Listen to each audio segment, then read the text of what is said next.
morning, welcome back to Football League World TV. It's the start of a new week, which means it's time for the weekend review show. I'm your host, George Dagless, and joining me this morning are Chris Thorpe and Billy Mulley. Chris, how are you getting on? Yeah, not bad, mate. Looking forward to going through the results from the weekend. Obviously, a lot of action. The Football League never stops. So, looking forward to it. Yeah, plenty of games to talk about from the weekend. Billy, how are you this morning? Yeah, all good, thank you. As Chris says, some very good games to talk about this morning. Some massive games in all three divisions at both ends of the divisions as well. Okay, people, wherever you're watching from, let us know where you're at a game at the weekend. What did you make of the result for your team? We're across Facebook, YouTube and Twitter for the next 20, 25 minutes, and we're live. As always, let's get going.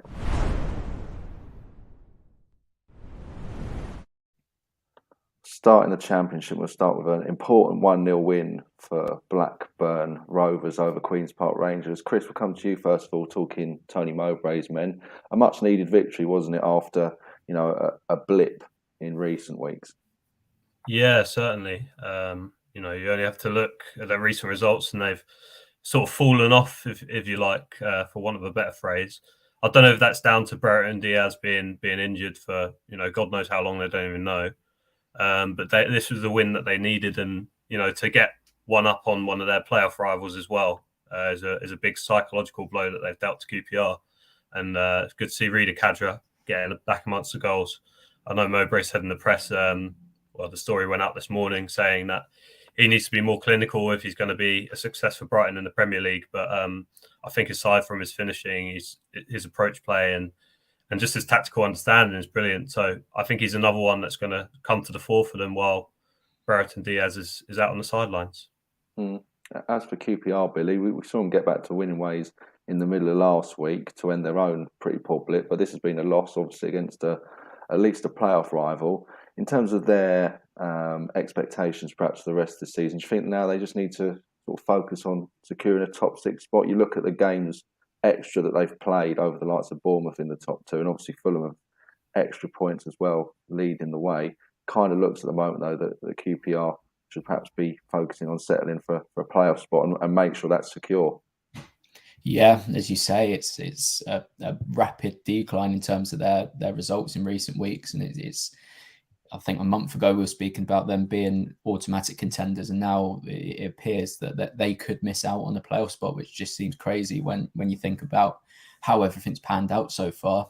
You think of Nottingham Forest, Sheffield United, Middlesbrough, all really, really strong championship outfits that will be looking at QPR's recent run of form and licking their lips, really, because they all have a really, really good opportunity to displace QPR. Of course, QPR this season have shown lots of quality performances in terms of the attacking end of the pitch have dipped in recent weeks. You think of Elias Chair and Chris Willock haven't been as influential as when we started the season. And I think the form of Lyndon Dykes, Andre Gray, in terms of the striker as well, it hasn't really happened in recent weeks. So I think it's clear to see where things are going wrong at the moment. But whilst I did say they are at risk of dropping out the playoffs, and I think I predicted that a couple of weeks ago, that they still have the ability within the squad to claw things back, and they're never too far of a good run of form, and I think that's the good thing. That's the advantage that QPR have. A win should be enough to get them back on track, because Chris Willock and Elias Chair both have the quality needed to help guide them through this difficult period. Certainly do. That result leaves Blackburn in fourth and QPR in fifth, both still inside the playoff places in the Championship table. Another Championship game to talk about is Barnsley's 3-2 win over Middlesbrough. Chris, let's talk Barnsley. They're showing a little bit of fight now, aren't they? Which is good for Tykes fans. Went 3-0 up against Borough, and then obviously Chris Wilder's men coming back into it. Obviously couldn't get themselves back level, though, and Barnsley took all 3 points.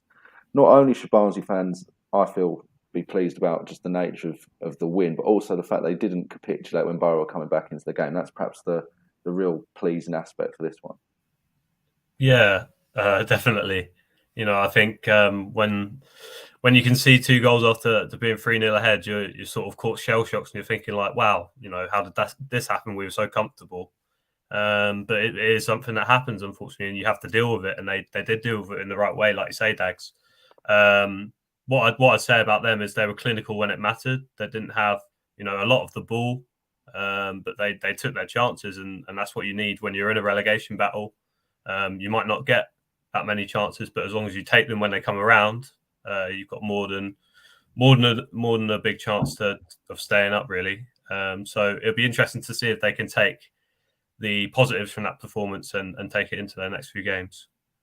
Such is the nature of that relegation fight, Billy, down at the bottom of the Championship.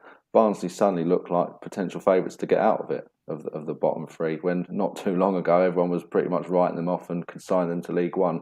Got a game in hand on Reading as well, and 6 points behind the Royals to get themselves into safety. How do you assess Barnsley's survival chances now?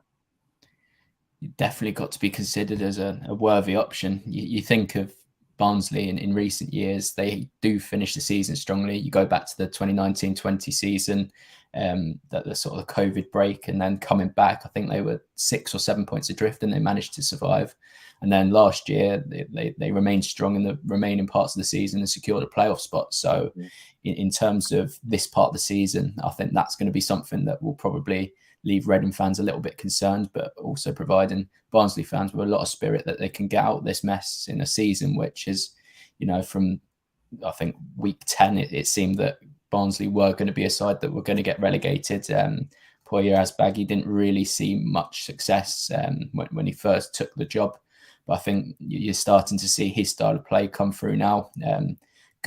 Really good additions in Amin Bassi, who played very, very well in this game, scored 2 and was a constant threat, picking up some really, really good positions as well. And Domingos Quina as well has been a really welcomed addition at Oakwell, and 2 massive players to sort of solve that creative void that Barnsley have seen all season. So massive for Barnsley, and seeing Callum Styles get back to really good levels of performance is also quite a good thing to see at this stage of the season. Yeah, starting to find some rhythm at long last. Great escape could be on for the men from Oakwell. Keeping in the Championship, we talk Luton 1, Derby 0 next. Billy, it makes sense to come to you first of all. Your team are flying along very nicely into the top 6 now in the Championship. A game in hand as well or at least a game in hand on a lot of the sides above them in the playoff picture as well. Do you consider your team now real playoff contenders, or are you still trying to keep the dark horse tag as much as you can? It's quite hard now you're in the top 6. Yeah, as you say, it's quite hard to keep labelling yourselves as dark horses when you're actually in the playoff positions, and the teams behind you don't have a game in hand, so you're there on your own merit. Really, it's all in your own hands. And as crazy as it is to see Luton in the playoffs, it's a massive credit to Nathan Jones and what he'd done at the start of the summer. Went in a completely different direction, adding sort of athletes and a little bit of experience in the likes of Cameron Jerome and Henry Lansbury. But to see this team doing so well, I don't think many would have expected. Again, it was a game where we went a little bit more direct, and I think seeing from the goal, Cameron Jerome knocks it down for Danny Hilton, who finds the bottom corner, and just saying that Danny Hilton is scoring goals at Championship level is crazy enough for me. But he's still playing a part. Nathan Jones still has so much faith in him, and he repaid it in the last couple of games. So, a very, very good result. First half, we went at best, but it was a strong second half against the Derby side, who have defended resolutely all season, really. They've got a really good defensive record, and they showed why. They just came unstuck with one sort of mistake that allowed Luton a goal into the game and earn all 3 points in a massive clash for the Hatters. As for Derby, Chris, form's fizzled out a little bit, but perhaps they shouldn't worry too much. Obviously, in the last sort of 3 losses out of 4 games, they've been playing Middlesbrough and Millwall and Luton, who all have playoff credentials. Up next, they've got Cardiff, and then they've got a huge game against Barnsley next weekend. So 2 big games for Wayne Rooney's men. It's all about trying to focus on that now, isn't it, rather than the disappointment that's come in the last few weeks. Yeah, for me, they're running out of time now. I think they need to start picking up wins. There's no doubt about that. You can't really get away from it. I think even if they are playing the better teams in the league, they need to be going out there to get 3 points. The defensive record, all credit to them. Very old centre-back partnership that they've had this season, but they've still kept the goals out, but they're not scoring enough goals. I mean, they can't rely on scoring in the 90th minute or in added time to get the wins or draws. They need to be performing for the duration of games. And I think, if they don't get 6 points out of the next two, then, I think they might be done for and going down to League One, unfortunately. Yeah, they certainly need to get some wins on the board in the next couple of games. As we mentioned, 2 big clashes coming up for the Rams. One final game to talk about in the Championship. That's Blackpool's 4-1 win over Reading. Billy, let's talk Blackpool first of all. A team that form had tailed off really in recent weeks. Where do you think their season's going to end now? They're looking safe really from relegation. The playoffs aren't out of the question, but do you think perhaps mid-table is where it's going to end up for Tangerines this year? Yeah, I think whilst it's still mathematically possible, I think they'll be striving for a playoff finish. Obviously, don't have too much of a chance and outside of a chance, but still, whilst it's possible, they'll be striving for that. I think ultimately they'll be looking for a top half finish. I think that will signal an excellent season, excellent first season back in the Championship, and also signal a really, really good start to life in the Championship for Neil Critchley. I think looking ahead of the season, assessing their chances of survival, quite a lot of people had them to go down purely based on the fact that they didn't recruit too much Championship experience. They went the other way, a few Premier League loanees and a few players from the divisions below. I think the players they have brought in has repaid Critchley's faith to a maximum extent, really. And you look at them now, and again, they're not a team that's blessed with individuals bar Josh Bowler, but they're a team that really work together and play a real exciting brand of attacking football. And it just seems to be a real togetherness within that squad. And I think that's what we've seen against Reading. No individual particularly stood out. It was just a performance where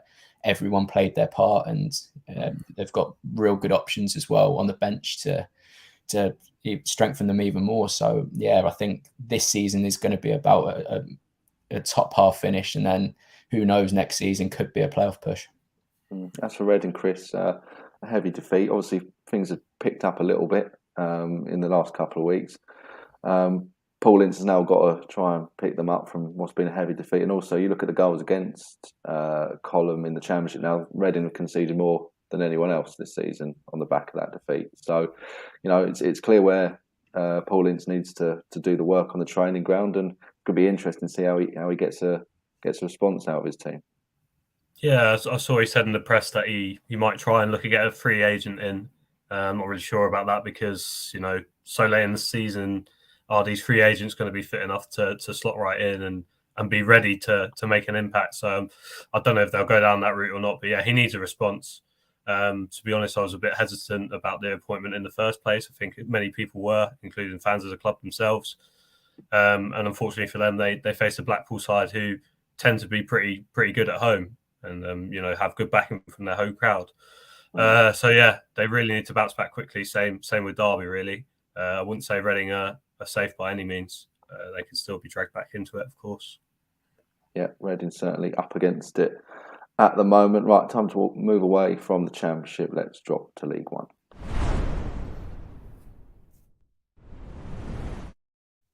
Start with Gillingham's 2-0 win at Lincoln City. A couple of goals inside the last 15 minutes sealed the win for the Gills. Chris, we'll come to you if it's okay, given that your team's kind of quite close to Gillingham in the League One relegation scrap at the moment.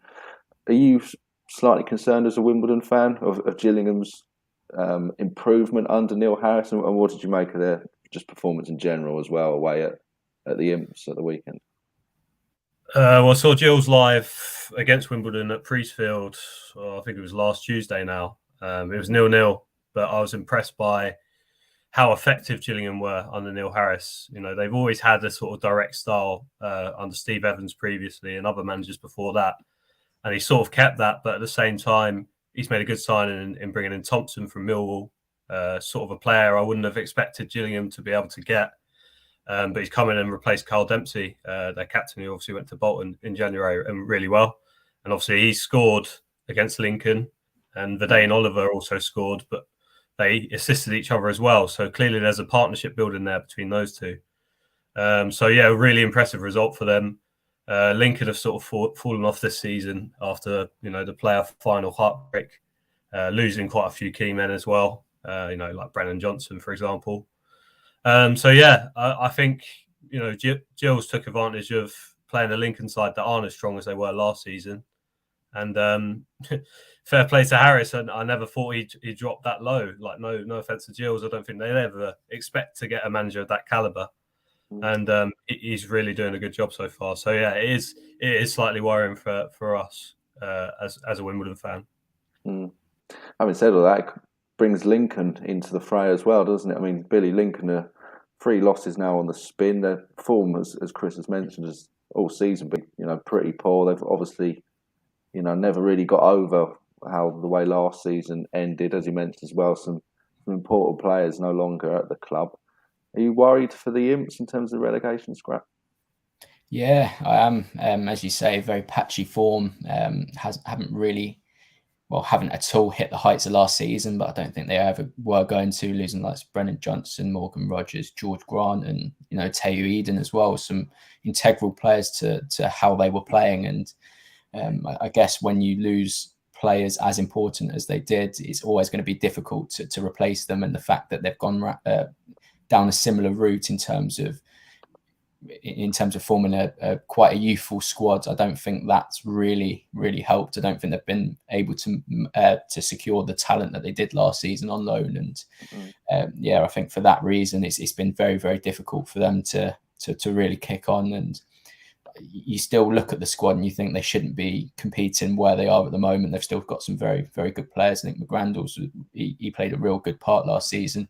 Anthony Scully as well, been drawing championship interest. But those kind of players, John Marquis as well, just hasn't had the influence in recent weeks. And we're getting to a point in the season where you need those key influential players to start putting in the performances to get themselves out of the mess. But at the moment, you can't help but think they're in big trouble. Yeah, Lincoln certainly need to watch themselves at the moment. Currently sleepwalking towards the bottom 4. And one I'm going to talk about in League One, that's Sunderland's 3-0 victory at Wigan. Chris, from a Black Cats perspective, do you think it's going to be the springboard now for them? Obviously got their first win now under their belt since Alex Neil's arrival. Yeah, definitely. I think they've had quite a good record against Wigan this season. Obviously beat them in the cup at the DW earlier in the campaign, I remember, under Johnson. So clearly a happy hunting ground for them. But Ross Stewart back amongst the goals. He's obviously been their leading man, as everyone knows. To get him back scoring at this stage of the season will be vital for them. And I think Bailey Wright as well. Good defensive performance, but also a goal against a side that he was linked with quite heavily, actually. I remember back in the summer, I think it was. So, they're getting back on track. Alex Neil obviously wasn't their first choice. Roy Keane was their first choice. And I was worried for Alex Neil. Starting that badly, everyone knows how the fans can turn at the Stadium of Light. I did worry that if it continued, that the patience would start to wear thin, and you'd hear boos and all those kinds of things. But picking up this win against a Wigan side who are right up there, still on the heels of Rotherham. I know they've got a few games in hand, the Latics. It's a great result, and it gets Sunderland right back on track. Yeah, it certainly does. They'll be looking to use that as much as they can now in the closing weeks of the season.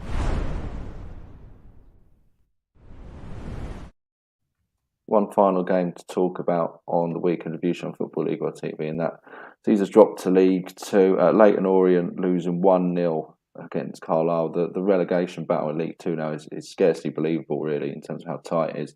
Orient in 18th on 33 points, down to Oldham in 23rd. Just 3 points between that gaggle of clubs, and then Scunthorpe, obviously a little bit cut adrift down at the bottom. Billy, let's talk Orient first of all. It's if they didn't think they were in a relegation scrap before this weekend, they certainly know they are now. Yeah, 100%. And when you lose to what we now establish them as a relegation rival in Carlisle, you really start to fear for what can happen for Orient this season. And I think we mentioned on the weekend preview show that we just don't understand where it's all gone wrong. They were smashing teams, smashing really good teams in League Two at the start of the season.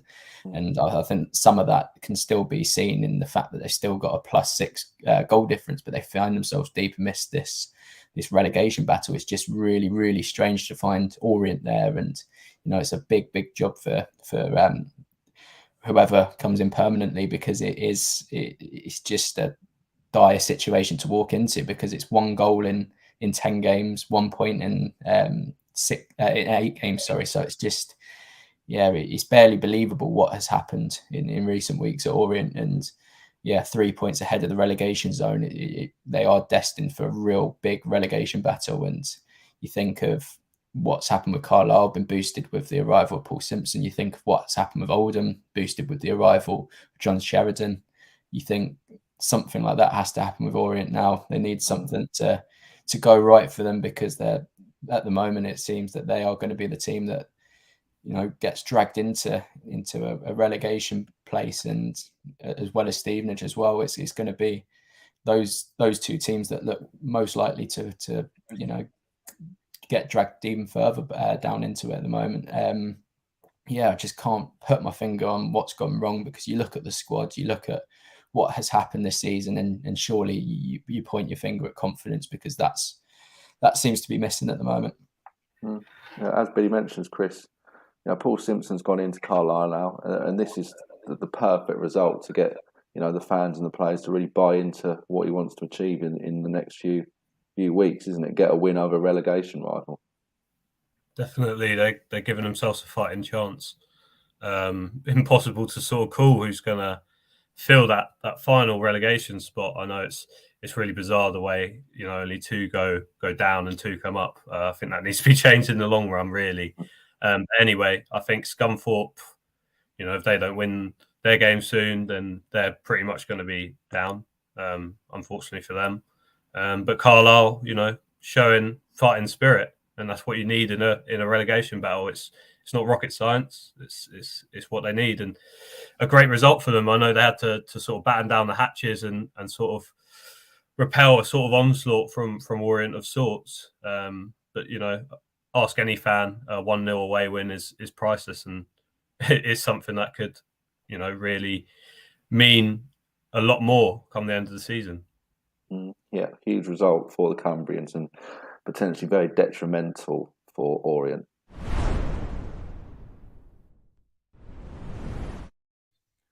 That's it for the weekend review show this morning. Coming up on Football League.tv, a fan debate at 12 o'clock. Ned Holmes is hosting that one. He's joined by Millwall fan Ryan Loftus as they assess whether the Lions are going to put together a late playoff charge in the Championship. Feel like that could be a debate that happens every season with Millwall. And then at 4 o'clock, another debate show. Can Mark Hughes get Bradford City promoted? Alfie Burns is joined by Marcus Alley and Chris Gallagher. Bradford City, of course, making the very intriguing and eye-catching announcement and appointment of Mark Hughes late last week. But that's it for the weekend review show. Just before we go, a quick plug for Football League.tv. If you can subscribe to the channel on YouTube and like this video, that'd be greatly appreciated by all of us here. Chris, Billy, thanks to you both for joining me this morning. Some interesting thoughts on the weekend's action. And from all of us, it's bye for now.